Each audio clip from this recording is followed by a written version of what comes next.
तो आज हम फिज़िक्स का सेशन स्टार्ट करेंगे। आज हम फिज़िक्स का फर्स्ट चैप्टर देखते हैं जो कि है करंट इलेक्ट्रिसिटी। तो आज हम इस चैप्टर को स्टार्ट करेंगे। करंट इलेक्ट्रिसिटी हम क्यों पढ़ते हैं।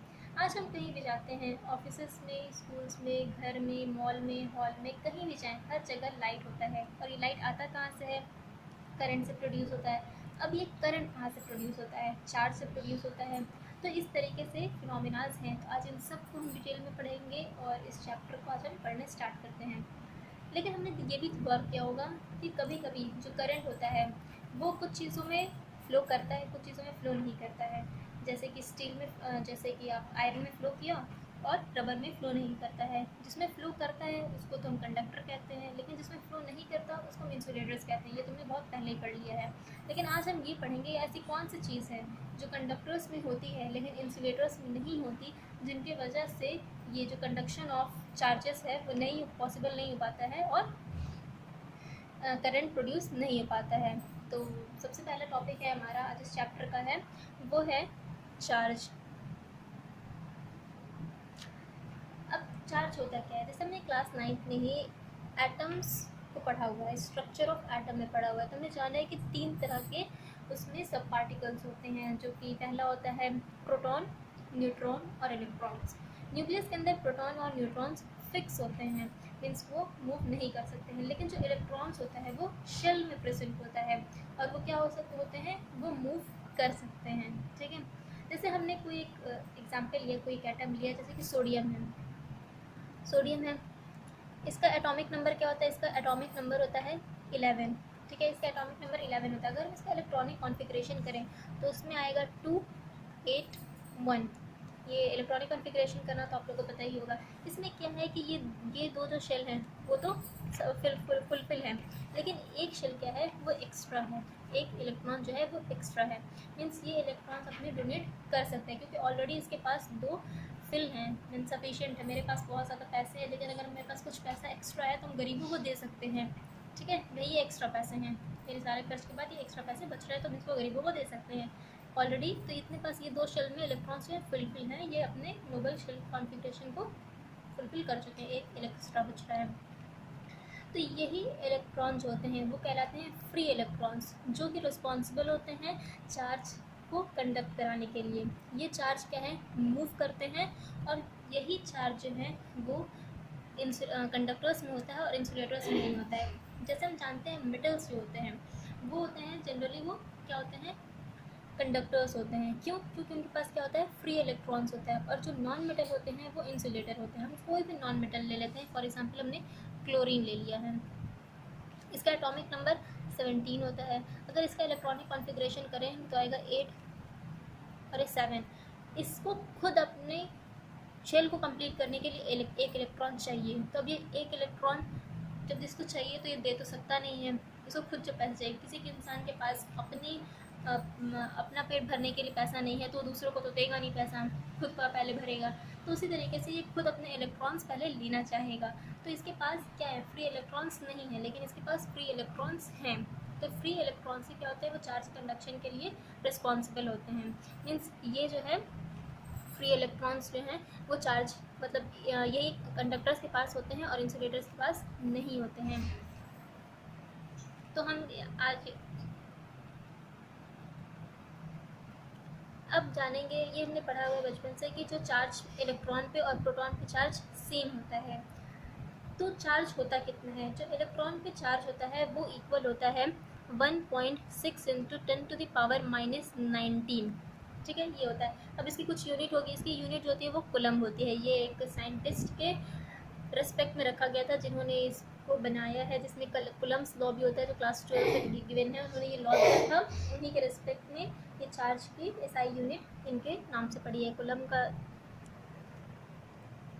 ये कूलम होता है, ये इसकी एसआई यूनिट होती है। तो इस पर एक चार्ज कितना होता है, एक इलेक्ट्रॉन पे 1.6 × 10⁻19 कूलम चार्ज होता है एक इलेक्ट्रॉन पे।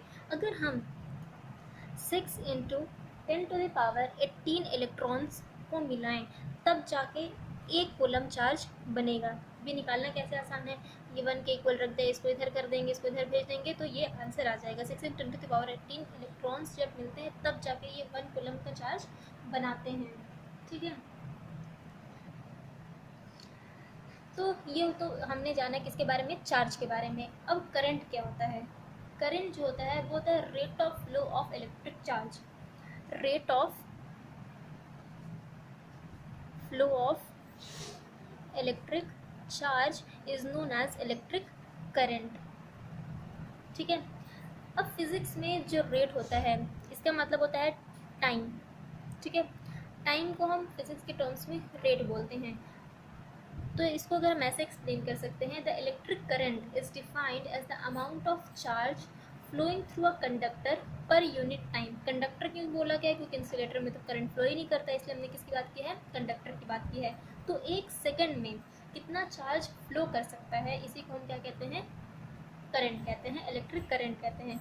तो अब इसी डेफिनेशन से हम अगर इसका फॉर्मूला इसका इक्वेशन निकालना चाहें तो ये जाएगा चार्ज अपॉन टाइम। ठीक है, चार्ज की यूनिट क्या होती है, अभी बताया, कूलम यूनिट होती है, और टाइम की जो यूनिट होती है वो सेकंड होती है। तो इसको हम लोग कहते हैं कूलम पर सेकंड।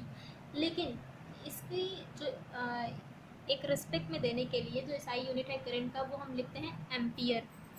ये एक ग्रेट साइंटिस्ट हैं जिनका नाम था एंड्री मारी एम्पियर। इनके रिस्पेक्ट में देने के लिए हम क्या करते हैं, इनको जो है इसका एसआई यूनिट एम्पियर हमने रखा है। ठीक है, तो इसका करंट निकालने के लिए अगर कोई क्वेश्चन में आ गया तो क्या होगा, वो चार्ज अपॉन टाइम, चार्ज पर टाइम, मतलब एक सेकंड में कितना चार्ज फ्लो हो रहा है, उसी को हम क्या कहते हैं, करंट कहते हैं। और इसकी एसआई यूनिट क्या होती है, कूलम पर सेकंड। लेकिन एक साइंटिस्ट थे, फ्रेंच साइंटिस्ट थे, जिन्होंने इस पर बहुत सारी चीज़ें मीन्स डिस्कवर की, इन्होंने पता लगाई, तो इनके रिस्पेक्ट देने में हम इनको क्या कहते हैं, एम्पियर इसका यूनिट दिया है। अब इस पे बेस कुछ एनसीईआरटी के हम न्यूमेरिकल्स भी सॉल्व कर लेते हैं। तो एग्जांपल गिवन है, a current of 0.5 ampere is drawn by a filament of an electric bulb for 10 minutes. Find the amount of the charge that flows through the circuit. हमने formula क्या पढ़ा है कि I is equal to Q by T होता है। I जो होता है वो करंट को डोनेट करने के लिए बनता है, और जो Q है वो चार्ज को डोनेट करने के लिए, और जो स्मॉल t है वो टाइम को डोनेट करने के लिए सिंबल है इसका। ठीक है, तो ये हमने पढ़ा है। लेकिन हमें इस क्वेश्चन में निकालना क्या है, find the amount of the charge. हमें निकालना क्या है, चार्ज निकालना है। तो इसको लिख सकते हैं Q is equal to I T. ठीक है, अब आई हमें क्या दिया होगा, आई गिवन है क्वेश्चन में 0.5 एम्पियर, 0.5 इस क्वेश्चन में रख लेंगे। और टाइम यहाँ दिया हुआ है 10 मिनट्स, लेकिन कभी भी कोई क्वेश्चन अगर मिनट्स में दिया हो तो उसको हम किस में कन्वर्ट करते हैं, सेकंड्स में कन्वर्ट करते हैं, क्योंकि जो इसका स्टैंडर्ड एसआई यूनिट होती है टाइम की वो सेकंड्स होती है, मिनट नहीं होती है। तो हम इसको कन्वर्ट कर लेते हैं 10 इंटू 60 मिनट्स में। ठीक है, तो 10 इंटू 60, सो ये इक्वल हो जाएगा 0.5 इंटू 600, और ये 300। ठीक है, 300 मीन्स अगर हम 300 कूलम चार्ज देंगे तब जाके हमें कितने मिलेगा, 0.5 एम्पियर।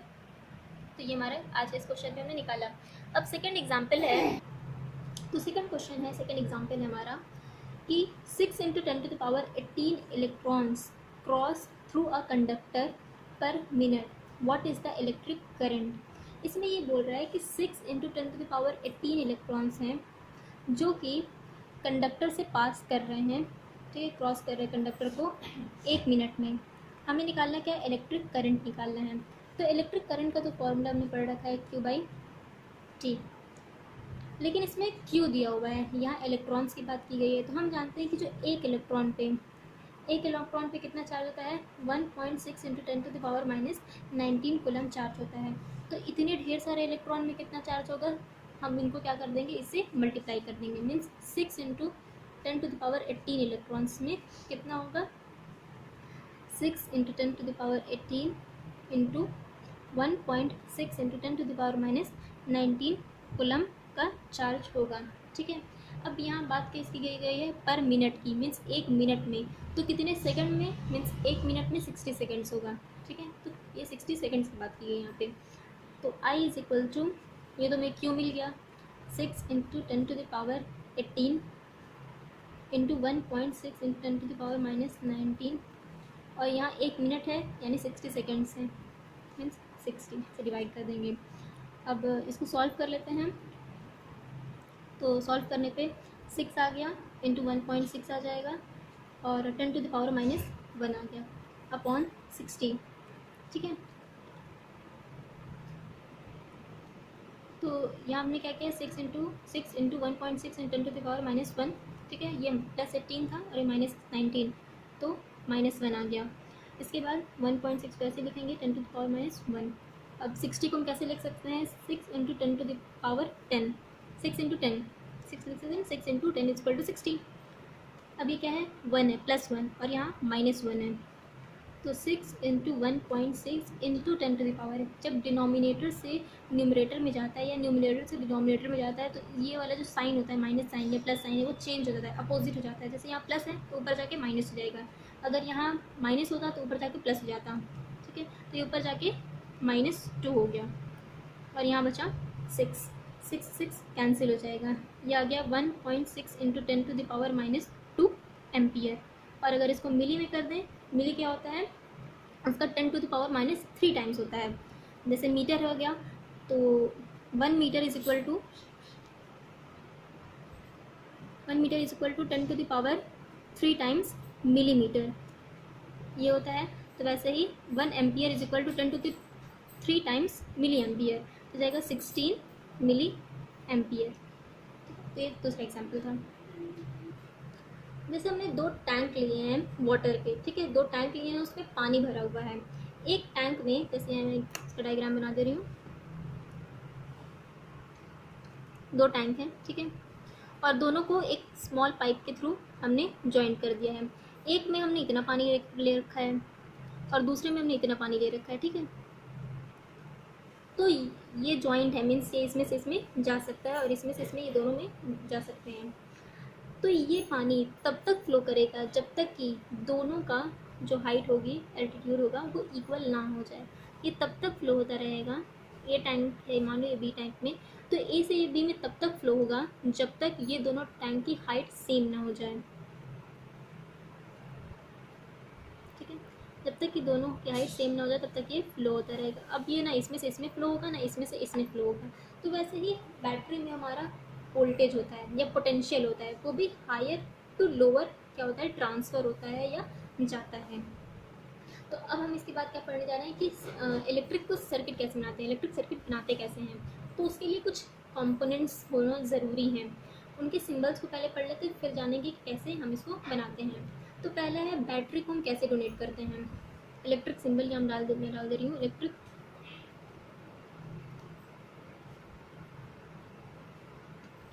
कंपोनेंट्स हो गए और ये उनके सिंबल्स हो जाएंगे इधर। जैसे बैटरी जो होता है, बैटरी और सेल मान लेते हैं, इसको हम डोनेट करते हैं ऐसे।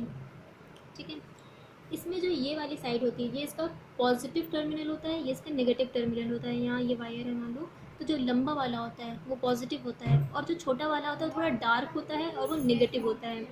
उसके बाद होता है की को हम कैसे रिप्रेजेंट करते हैं सर्किट में। की को हम रिप्रेजेंट करते हैं ऐसे। अगर ये इस बीच में डॉट बना है, मीन्स ये क्लोज सर्किट है। लेकिन अगर ये ओपन सर्किट होता है, मान लो ये क्लोज सर्किट का था सिंबल, लेकिन अगर ये ओपन सर्किट होता है, ओपन की होता है, तो ये इसका ऐसे सिंबल होता है। ठीक है, वायर को हम कैसे रिप्रेजेंट करते हैं, वायर को हम सिंपल ऐसे रिप्रेजेंट करते हैं। इसके बाद कुछ ऐसे भी टर्म्स हैं जिनको बाद में पढ़ेंगे, क्योंकि अभी हमने पढ़ा नहीं है इस चैप्टर में। उसके बाद बताऊंगी कि उसके सिंबल्स कैसे होते हैं, फिलहाल के लिए इतना ही। तो अभी हम जानते हैं कि इलेक्ट्रिक सर्किट बनाते कैसे हैं। अब हमने क्या लिया है, एक कंडक्टर लेते हैं, क्योंकि हम कंडक्टर में फ्लो होता है करंट, इंसुलेटर्स में तो होता नहीं है। एक हमने कंडक्टर लिया है। ठीक है, कंडक्टर में है क्या, कंडक्टर में है फ्री इलेक्ट्रॉन्स, इसमें खूब ढेर सारे इलेक्ट्रॉन्स भरे होंगे। इनको हम एक वायर से कनेक्ट कर देते हैं और इसके बाद सर्किट बनाने के लिए कभी भी घर में भी देखा होगी, एक बैटरी ज़रूर लगाते हैं और एक की लगाते हैं। सिंपल सर्किट का फॉर्मूला यही होता है। ये क्लोज्ड की का सिंबल है, यानी क्लोज्ड की, हम की को क्लोज्ड करते हैं, मीन्स सर्किट क्लोज है, क्लोज्ड सर्किट होता है। ठीक है, तो जो करंट होता है वो यहाँ पे पॉजिटिव साइड पे क्या होता है, उसका पोटेंशियल ज़्यादा होता है, और नेगेटिव साइड क्या होता है, उसका पोटेंशियल कम होता है। तो कोई भी चीज़ कम ज़्यादा से कम की तरफ जाएगी, मीन्स जो इलेक्ट्रिक करंट है वो यहाँ से फ्लो होकर ऐसे फ्लो होगा, ठीक है। लेकिन इलेक्ट्रॉन्स हैं क्या, इलेक्ट्रॉन्स तो हैं नेगेटिव, लेकिन इलेक्ट्रॉन्स नेगेटिव हैं तो वो नेगेटिव की तरफ जाएंगे नहीं, क्योंकि हम जानते हैं जो सेम होते हैं वो सेम की तरफ तो जाते हैं नहीं। तो ये नेगेटिव होता है, तो कोई भी चीज़ नेगेटिव से नेगेटिव की तरफ नहीं जाएगी। जैसे साउथ पोल को अट्रैक्ट नहीं करता है, नॉर्थ पोल को अट्रैक्ट करता है, वैसे ही जो नेगेटिव है वो पॉजिटिव को अट्रैक्ट करती है। पॉजिटिव नेगेटिव, पॉजिटिव पॉजिटिव नहीं होता, नेगेटिव नेगेटिव की तरफ नहीं जाता है। तो यहाँ पे क्या है, नेगेटिव है, फ्री इलेक्ट्रॉन्स हैं, तो यहाँ पे ये चीज़ क्या है, पॉजिटिव है, तो इलेक्ट्रॉन्स जो हैं वो इधर मूव करना स्टार्ट करेंगे, ठीक है, ये इधर मूव करना स्टार्ट करेंगे। तो हमने देखा जो करंट का डायरेक्शन है वो इलेक्ट्रॉन के डायरेक्शन के अपोजिट है। तो जो कभी भी अगर कोई भी इलेक्ट्रॉन का डायरेक्शन दिया हुआ है तो वो करंट जो होगा वो उसके हमेशा अपोजिट डायरेक्शन में होगा, ठीक है, क्योंकि हाई पोटेंशियल से लो पोटेंशियल की तरफ जाता है। बस इतना ही आज के लिए। नेक्स्ट वीडियो में इलेक्ट्रिक सर्किट कंपोनेंट्स, ओम लॉ, सारी चीज़ों को आगे पढ़ेंगे। Thank you.